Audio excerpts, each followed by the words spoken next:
ഞങ്ങൾ ലാഹക്കയറ്റം വീട്ടിൽ നിന്ന് ലാഹക്കയറ്റം ചവിട്ടി കയറ്റി 34.15 കിലോമീറ്റർ. ലാഹക്കയറ്റം നല്ല കഠിനമാണ്, എല്ലാവർക്കും അറിയാം. നല്ല ഒരു ഇതായിരുന്നു. ഇനി തിരിച്ചു പോകണം. തിരിച്ചു പോകുമ്പം 68-69 കിലോമീറ്റർ വരും. ഈസ്റ്റർ അല്ല, ദുഃഖവെള്ളി, ഗുഡ് ഫ്രൈഡേ ദിനത്തിൽ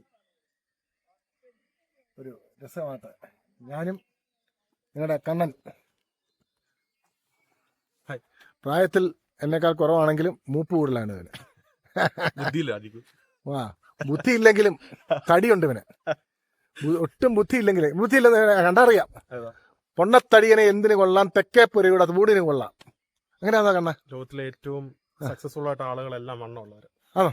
ആര് പറഞ്ഞു? അവർക്ക് ശരീരത്തെ ഇത് ചെയ്യാനുള്ള ഇതില്ല. മഹാത്മാഗാന്ധിക്ക് വണ്ണമുണ്ടോ?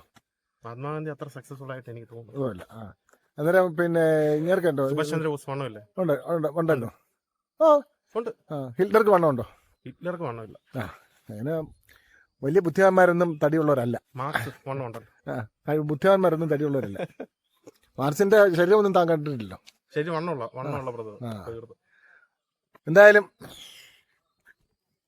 ഞങ്ങൾ ഇന്നത്തെ ഇനി അടുത്ത മറ്റന്നാളുണ്ട്, ഈസ്റ്റർ ദിനത്തിലും സൈക്കിൾ ഔട്ടുണ്ട്. അത് ഇച്ചിരി കഠിനമായിട്ടുള്ള സൈക്കിൾ ഔട്ടാണ് ഞങ്ങൾ ഉദ്ദേശിക്കുന്നത്. ഇതും കഠിനമായിരുന്നു. എന്തായാലും വെറുതെ ഇരിക്കാൻ ഞങ്ങൾ ഉദ്ദേശിക്കുന്നില്ല. വെറുതെ ഇരിക്കുന്ന എല്ലാ മഹാന്മാർക്കും വേണ്ടി ഇത് ഡെഡിക്കേറ്റ് ചെയ്തു. വെറുതെ ഇരുന്ന് പുട്ടും കടലയും അടിച്ച് സുഖിച്ച് ജീവിക്കുന്നവർക്കെല്ലാം ഇത് ഡെഡിക്കേറ്റ് ചെയ്തു. ഇതാണ് യഥാർത്ഥ ഈ മോട്ടിവേഷൻ ക്ലാസ് എന്നൊക്കെ പറയുന്നത് ഒരർത്ഥമില്ലാത്ത കാര്യമാണ്. ഞങ്ങളുടെ കൂടെ വാ. ഇതാണ് മോട്ടിവേഷൻ. ക്ലാസ് ഒന്നുമില്ല. മോട്ടിവേഷൻ ജീവിതമാണ് കാണിക്കുന്നത്. അല്ലയോ? മോട്ടിവേഷൻ ജീവിതം കാണിച്ചു തരാം.